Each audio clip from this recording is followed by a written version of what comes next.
الحمد للہ وحدہ والصلاة والسلام علی من لا نبی بعدہ اما بعد۔ دیکھو ایک مذاکرہ آپ کے سامنے کرنا ہے، دوپہر کی تعلیم کا مذاکرہ باقی ہے، وہ پورا کر لیتے ہیں۔ ادھر آ جاؤ سامنے تھوڑا۔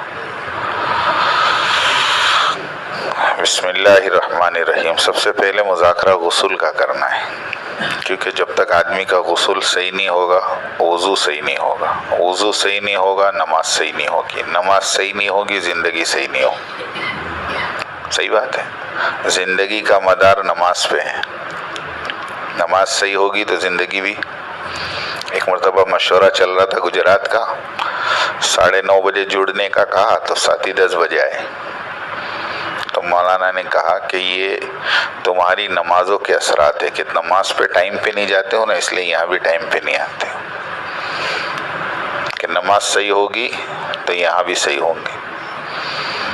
ایک خادم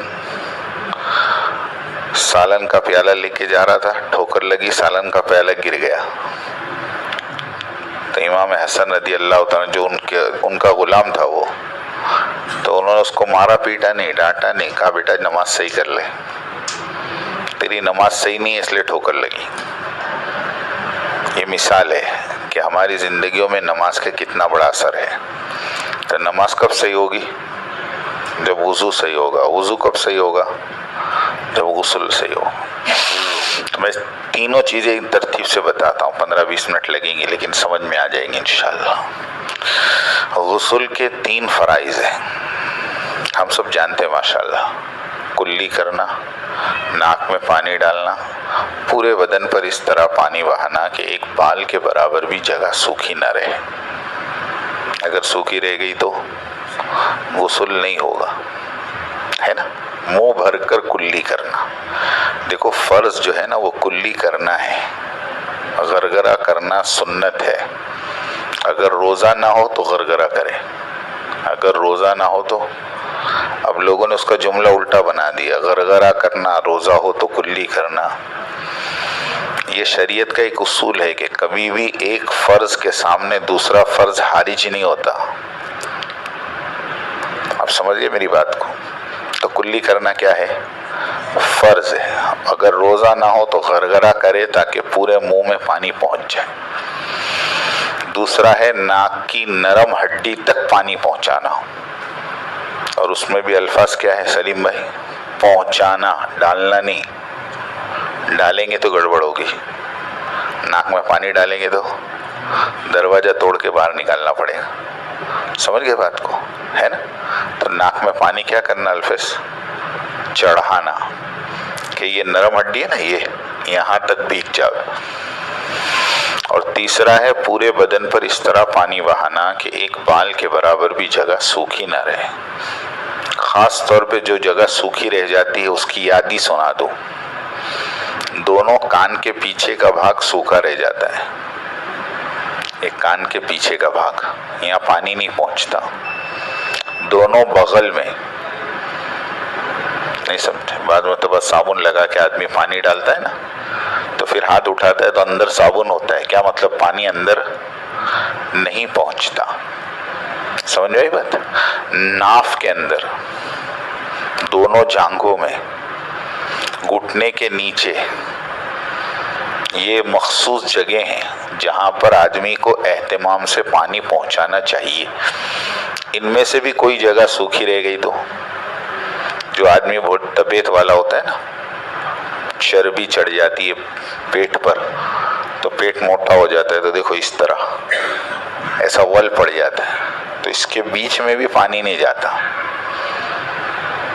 دیکھنا کبھی پانی ڈال کے سب پیٹ سیدھا کرے گا نا تو سوکھی لائن دکھیں گی، تو ایسے شخص کو ان دراڑوں میں بھی پانی پہنچانا چاہیے۔ اہتمام کریں گے انشاءاللہ۔ یہ غسل کے فرائض ہوئے۔ غسل کی 5 سنتیں ہیں۔ کتنی سنتیں؟ ان سنتوں کے ساتھ غسل کرنا کون کون سی ہے پتہ ہے آپ کو؟ ہاں عبدالستار، سب سے پہلا کیا؟ نیت کرنا، نیت کرنا سنت ہے۔ پھر دونوں ہاتھ گٹوں تک دھونا۔ تیسرا استنجا کرنا، استنجا یعنی پیشاب پاخانے کی جگہ کو صاف کرنا، اور بدن میں کسی بھی جگہ ناپاکی لگی اس کو بھی صاف کر لینا. پہلے نیت کریں گے، پھر دونوں ہاتھ گٹوں تک دھوئیں گے، پھر استنجا کریں. اب استنجا کا مطلب ہم لوگ کو ایسا لگتا ہے کہ پیشاب پاخانہ کرنا، تو کیا غسل خانے میں بیٹھ کے کریں گے؟ بولے ایسا نہیں ہے. تعلیم الاسلام میں لکھا ہے استنجا کسے کہتے ہیں؟ جواب، پاخانہ یا پیشاب کرنے کے بعد پاخانہ یا پیشاب کی جگہ جو ناپاکی لگی رہ جاتی ہے اس کو صاف کرنے کو استنجا کہتے ہیں. تو استنجا کس کو بولیں گے؟ پاخانہ پیشاب کی جگہ صاف کرنا، مستقل سیپریٹ. نہانے میں تو ہو ہی جائے گی، اس کے علاوہ بھی آدمی کو صاف کرنا چاہیے. اور اگر بدن میں کوئی جگہ ناپاکی لگی ہے تو اس کو صاف کر لیں. دونوں ایک ہے، پیخانہ استنجا کرنا اور ناپاکی لگی ہے اس کو. اور چوتھی سنت ہے وضو کرنا. نہانے سے پہلے وضو کرنا کیا ہے؟ بولو، سنت ہے. کہاں کریں گے وضو؟ ارے کہاں کریں گے وضو؟ خانے پہ آ کے ننگے ننگے باہر آئیں گے، بولو سنت ادا کر. ایسا تو نہیں کریں گے، ہے نا؟ اندر بیٹھ کے ہی کریں گے. بعض لوگوں کو یہ ہوتا ہے ننگے ننگے وضو ہوتا ہوئے، کیا کہ ننگے ننگے وضو ہوتا ہو جاتا ہے نا؟ آدمی ننگے ننگے بھی وضو کرے تو وضو ہو جاتا. اس کے بعد 3 مرتبہ پانی ڈالنا، سیدھے کندھے پہ، الٹے کندھے پہ، اور پھر سر پر، اور ہاتھ سے پوری بدن پر ملنا تاکہ کوئی جگہ سوکھی. اس طرح کرنے کا نام سنت غسل. ٹھیک ہے؟ اور غسل کتنی چیزوں سے ٹوٹ جاتا یا غسل کتنی چیزوں سے فرض ہو جاتا، دونوں بات ایک ہی ہے. تو مردوں کے لیے 2 ہے نا، اور عورتوں کے لیے 3 ہے. میں مردوں کا سنا دوں آپ کو. سب سے پہلا، سوتے یا جاگتے میں شہوت کے ساتھ منی کا اپنی جگہ سے کود کے نکلنا. سوتے یا جاگتے میں شہوت کے ساتھ منی کا اپنی جگہ سے کود کے نکلنا، یہ شرط ہے. شہوت ہوگی تو ہی غسل واجب ہوگا. بغیر شہوت کے اگر منی نکلی تو غسل واجب نہیں ہوگا. آپ کو یہ کیسے ہوگا؟ میں بتاتا ہوں آپ کو. زیادہ گرم دوا کھانے سے بھی منی نکل جاتی. آدمی اوپر سے گرا تو منی نکل جاتی. کمزوری کی وجہ سے پیشاب کرنے سے پہلے یا بعد میں منی گر جاتی. ایسے موقع پر اگر شہوت نہیں ہے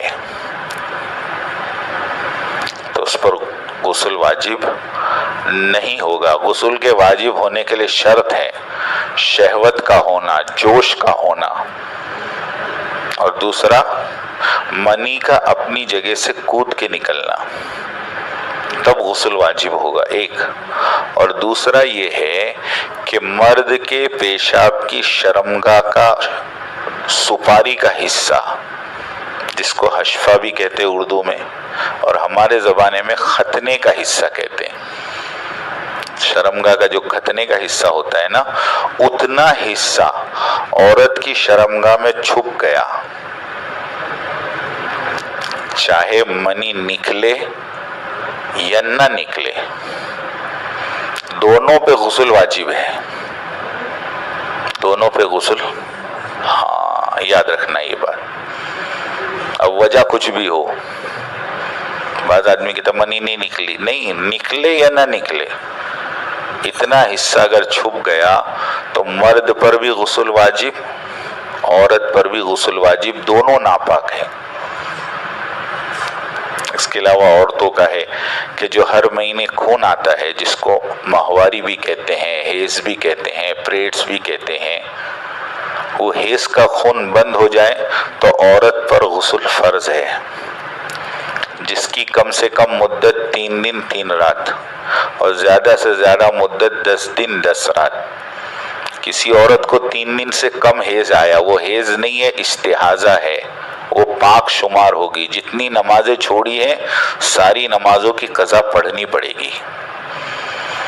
اور کسی عورت کو 10 دن اور 10 رات تک حیض آیا، اس کے بعد بھی بند نہیں ہوا، تو اب وہ غسل کر کے نماز شروع کرے گی، اور ہر مہینے جتنے دن حیض آتا ہے اتنے دن حیض کے شمار کریں گی، اور باقی کے دن اس کے بھی استحاضہ کے ہوں گے، اور اتنے دنوں کی نماز اس کو قضا پڑھنی پڑے گی۔ کسی مفتی سے مل کر یہ مسئلہ تفصیل سے پوچھ کر اپنی بیویوں کو سمجھاؤ۔ اس معاملے میں بیویاں بہت نمازیں قضا کر رہی، جیسے پاک ہو جاویں غسل کر کے اگر نماز کا وقت پورا ہونے سے پہلے فرض نماز بھی ادا کر سکتی ہے تو اس پر وہ نماز فرض ہے، اس کو پڑھنی پڑے گی، ورنہ قضا کا گناہ ہوگا۔ اب ہوتا کیا ہے، عصر کے بعد پاک ہو گئی، عصر بھی پڑھ سکتی ہے، مغرب بھی پڑھ سکتی ہے، عشاء بھی پڑھ سکتی، کیا بولتی؟ اب سوارے نہ ہی نے پچھی چالو کروں، کتنی نماز گئی؟ عبد 70، عصر مغرب عشاء فجر چار نمازیں قضا کر دیتی۔ اس کے لیے خاص اس کا خیال رکھیں، حیض کی مدت پوری ہونے کے بعد وہ فوراً غسل کرے اور نماز کیا کر دے؟ شروع کر دے۔ نفاس کس کو کہتے ہیں؟ بچہ پیدا ہونے کے بعد جو آگے کے راستے سے خون آتا ہے اس کو نفاس کہا جاتا ہے۔ اس کی زیادہ سے زیادہ مدت تو 40 دن ہے۔ کتنے دن؟ 40 دن 40 رات، زیادہ سے زیادہ۔ اگر 40 دن کے بعد بھی آ رہا ہے تو اب وہ نفاس نہیں ہے، وہ استحاضہ ہے، بیماری کا خون ہے۔ عورت غسل کرے، نماز شروع کر دے، وہ پاک سمجھی جائے گی۔ اگر دوسری اور تیسری ڈیلیوری ہے تو پہلی ڈیلیوری میں جتنے دن کی عادت تھی اتنے دن شمار کر کے باقی کی نمازیں قضا کرنی پڑیں گی۔ یاد رہے گا مسئلہ انشاءاللہ۔ اور کم سے کم مدت کتنی ہے؟ عقل مدت کتنی ہے؟ کچھ بھی نہیں۔ بعض عورتیں ایسی ہوتی جن کو خون ہی نہیں آتا، اور نہیں آیا تو پاک ہے، نماز شروع کر دے ڈیلیوری کے بعد، نہا کے نماز شروع کر دے پہلے دن۔ ہمارے یہاں معمول بن گیا 40 دن کا چھلا پورا کرنا پڑتا، اور 40 دن تک اس کو بیچاری کو ناپاک سمجھتے، وہ نماز بھی نہیں پڑھتی چاہے پاک ہو جاوے۔ بولو سچ میں۔ ملاقات میں گشتوں میں ایک ساتھی کی مسجد کی دعوت دی، اس نے مجھے کہا میں ناپاک ہوں۔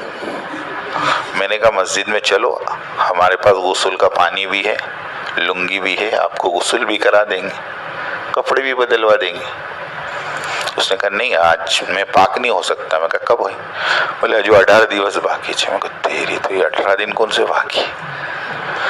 میں کہا کیا ہوا؟ بولے میری گھر میں ڈیلیوری ہے میری عورت کو، تو وہ جب تک پاک نہیں ہو میں کیسا پاک ہو؟ اس کے پلنگ پہ بیٹھتا ہوں کہ نہیں میں کہا تیری تو بولو یہ بھی نہ پاک۔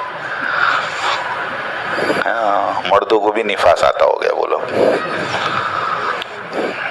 یہ سب جہالت کی باتیں ہیں، سمجھ میں یہ بات؟ ہاں اللہ ہم سب کو سمجھاوے، اس کو سیکھو، کسی اللہ والے کے پاس بیٹھ کر، کسی اہل علم کے پاس بیٹھ کر یہ سارے مسائل سیکھو، ٹھیک ہے انشاءاللہ۔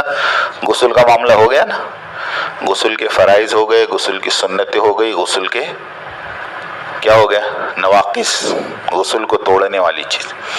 اب جلدی سے سن لو، دیکھو وضو کے فرائض کتنے ہیں؟ ہاں 4 ہیں، یاد ہے نا سب کو؟ ورنہ بولتے 4 ہے پھر اندر کچھ اور ہوتا ہے، ایسا تو نہیں نا؟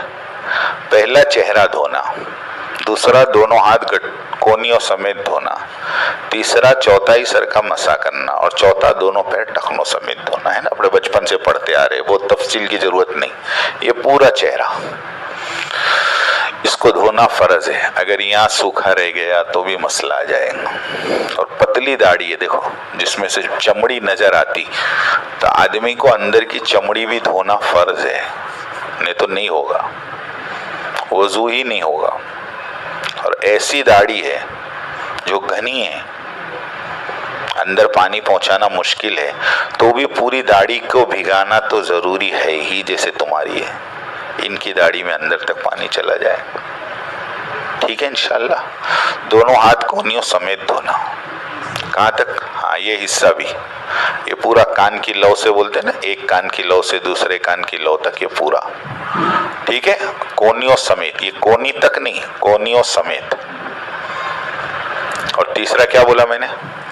چوتھائی سر کا. دیکھو سر کے 4 حصے کر دو، ایک آدھا ہو گیا، آدھے کا آدھا ہو گیا، یہ پاؤ حصہ. اتنا حصے پہ اگر آپ نے گیلا ہاتھ رکھ دیا تو بھی نماز، وضو ہاتھ بھیگا ہوا ہونا چاہیے. ایک صاحب میرے ساتھ نماز کی نیت باندھی، ہم نے ساتھ میں نیت باندھی امام کے پیچھے. 4 رکعت کے بعد میں نے سلام پھیر دیا، انہوں نے کھڑے رہ کے 5ویں پڑھی. اب باجو میں تھے، اتنا دھیان تو رہتا نا کہ میرے ساتھ نیت باندھی، اب انہوں نے 5ویں کیوں پڑھی؟ تو میں نے پوچھا کہ مولانا آپ نے 5 رکعت پڑھی؟ تو انہوں نے مجھے کیا بتایا؟ دیکھو کتنی بڑی بات سیکھنے کو ملی. انہوں نے کہا میں نے نیت تو آپ کے ساتھ باندھی، لیکن دوسری رکعت میں مجھے یاد آیا کہ میں نے وضو میں مسا نہیں کیا. مسا نہیں کیا تو وضو ہی نہیں ہوا. تو پھر تم نماز کیسے چالو رکھے؟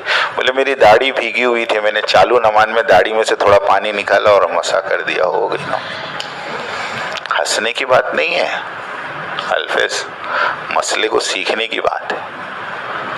انہوں نے وہیں کھڑے کھڑے مسا کیا نماز میں، بولو ہو گیا وضو. اور انہوں نے کہا میں نے ہاتھ بھی نہیں اٹھایا، میں نے خالی دھیرے سے کہہ دیا اللہ اکبر، وہ میرا تکبیر تحریمہ ہو گئی، وہاں سے میری نماز شروع ہوئی. عالم کے ساتھ رہنے میں فائدہ ہوتا ہے، سیکھنے ملتا ہے اپنے کو،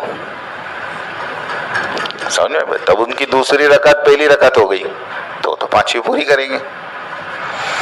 تو مسا کرنا فرض ہے. مسا کہتے ہیں گیلا ہاتھ پھرانا، اب داڑھی میں سے پھرا دو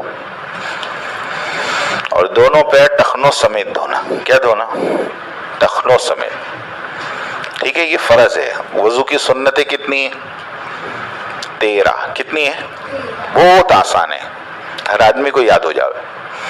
میرے ساتھ یاد کر لو، یاد ہو جاوے. دیکھو 3 3 3 4. کیا بولا میں نے؟ 3 3 3 اور 4. 3 3 3 9 اور 4. اب 3 3 3 کیا ہے بھائی؟ یہ تو کہ پہلے 3 نیت کرنا، بسم اللہ پڑھنا، دونوں ہاتھ گٹوں تک دھونا. نیت کرنا، بسم اللہ پڑھنا، دونوں ہاتھ گٹوں تک دھونا، ہو گئے 3. اب دوسرے 3 کلی کرنا، مسواک کرنا، ناک میں پانی ڈالنا. 3 اور 3 6 ہے نا. اس کے بعد 4 ہے. 4 دیکھو کیسے ایک دم سامنے سامنے ہے. داڑھی کا خلال کرنا 1، پورے سر کا مسا کرنا 2، کانوں کا مسا کرنا 3، ہاتھ پیر کی انگلیوں کا خلال کرنا 3 3 اور 4 10 ہو گئے. بچے کتنے؟ 3. کون سے بچے؟ ہر وضو کو 3 بار دھونا، ترتیب سے وضو کرنا، پیدر پہ وضو کرنا. 13 ہو گئے ہے نا. واپس ایک بار بولو، دیکھو ایک سانس میں بولو. نیت کرنا، بسم اللہ پڑھنا، دونوں ہاتھ گٹوں تک دھونا، کلی کرنا، مسواک کرنا، ناک میں پانی ڈالنا، داڑھی کا خلال کرنا، پورے سر کا مسا کرنا، کانوں کا مسا کرنا، ہاتھ پیر کی انگلیوں کا خلال کرنا، ترتیب سے وضو کرنا، ہر وضو کو 3 بار دھونا، پیدر پہ وضو کرنا، ایک وضو خشک نہ ہونے پہ دوسرا دھل جائے. کتنے ہو گئے؟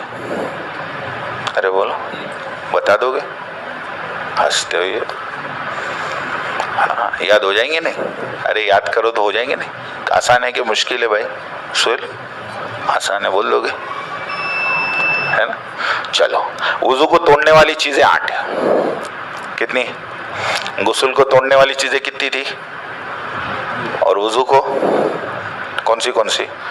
2 سر سے ہے نا، 2 منہ سے، 2 بدن سے اور 2 آگے پیچھے سے. 2 سر سے کون سی؟ پاگل ہو جانا، بے ہوش ہو جانا.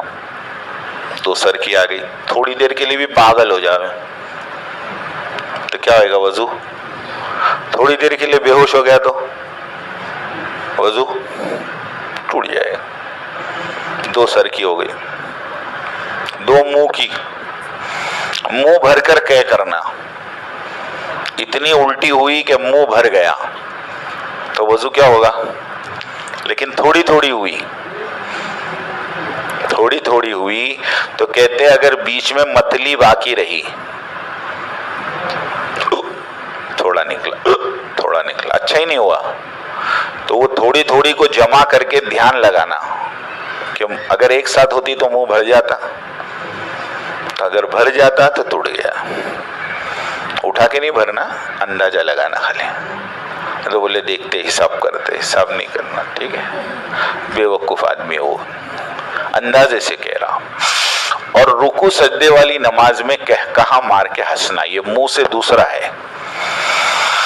کون سی نماز میں صادق بھائی؟ رکوع سجدے والی نماز میں، ہاں، جس نماز میں رکوع اور سجدہ ہوگا اس نماز میں تم ہنسو گے تو تمہارا وضو، ہنسنے کے بھی 3 درجے، کتنے درجے؟ ایک تو آدمی ایسا ہنسا کہ دانت نظر آئے، آواز نہیں آئی، الفظ، نہ وضو ٹوٹا نہ نماز ٹوٹی، اتنا ہنسا کہ دانت نظر آئے، آواز نہیں آئی، تو نہ وضو ٹوٹا نہ، اتنی زور سے ہنسا کہ آواز تو آئی مگر خود کو آئی، بازو والے کو نہیں آئی، تو نماز ٹوٹ گئی، وضو نہیں ٹوٹا۔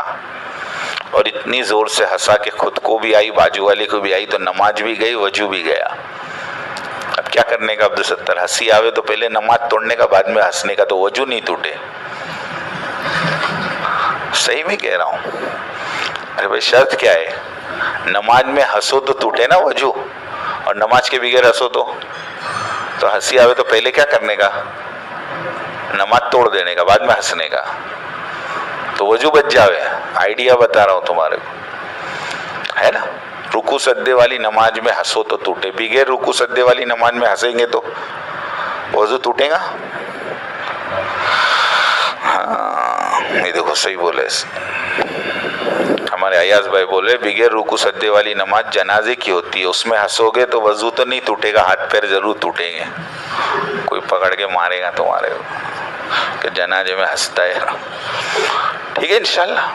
اور 2 بدن سے، بہت آسان، ٹیک لگا کے سو جانا، کسی بھی چیز سے، ایسی چیز سے ٹیک لگانا، دیکھو یہ مسئلہ سمجھ لو، ایسی چیز سے ٹیک لگانا جس کے ہٹانے سے تم گر جاؤ۔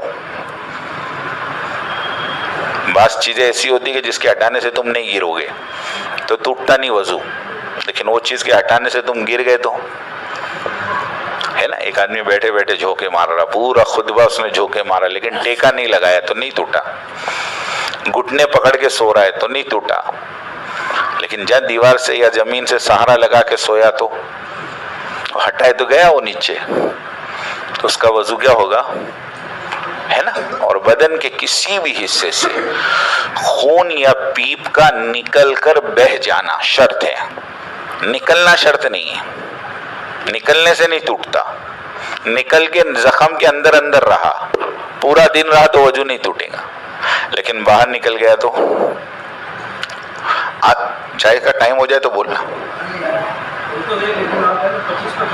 25 پہ ختم کرے، ٹھیک ہے۔ اور 2 آگے پیچھے سے وضو کو توڑنے والی چیزیں، وہ کون سی؟ پاخانہ یا پیشاب کرنا، ایک پورا ایک کیا ہے، 7واں سنو، پاخانہ یا پیشاب کرنا یا ان دونوں راستوں سے کسی بھی چیز کا نکلنا، پاخانہ یا پیشاب کرنا یا ان دونوں راستوں سے کسی بھی چیز کا نکلنا، کسی بھی چیز میں کیا مراد؟ تم کہو گے یار پاخانہ اور پیشاب ہی نکلے گا اور کیا نکلے گا؟ نہیں، پاخانہ نکلنے سے تو وضو ٹوٹے گا، پیشاب نکلنے سے وضو ٹوٹے گا، اس کے علاوہ خون نکلا تو وضو، کیڑا نکلا تو، کانچ نکلا تو، پیپ نکلا تو، مزی نکلی تو، ودی نکلی تو، کتنے ہو گئے دیکھو، 8 ہو گئے، 8 اور بھی ہوگا ابھی، کیا؟ ہاں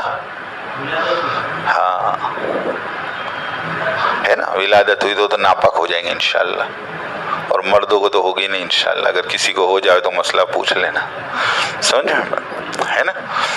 تو کیا بولا میں؟ پاخانہ یا پیشاب کرنا یا ان دونوں راستوں سے کسی، بعضوں کو خون نکلتا ہے، پتھری والوں کو پتھر کے ساتھ کیا نکلتا ہے؟ خون نکلتا ہے، کنکری نکلتی ہے، پاخانے کے راستے سے خون گرتا ہے، ایک عجیب بیماری ہے کیڑے کی، کیڑے کے فوٹو ہے، پاخانے کی جگہ پہ کیڑے ہو جاتے ہیں، ان کو باقاعدہ ٹیوب لگا کر نکالنا پڑتا ہے، اگر ایسے کوئی واقعہ ہے تو بھی وضو کیا ہوگا؟ ٹوٹ جائے گا، سنو۔ اور پیشاب کے راستے سے مزی نکلی،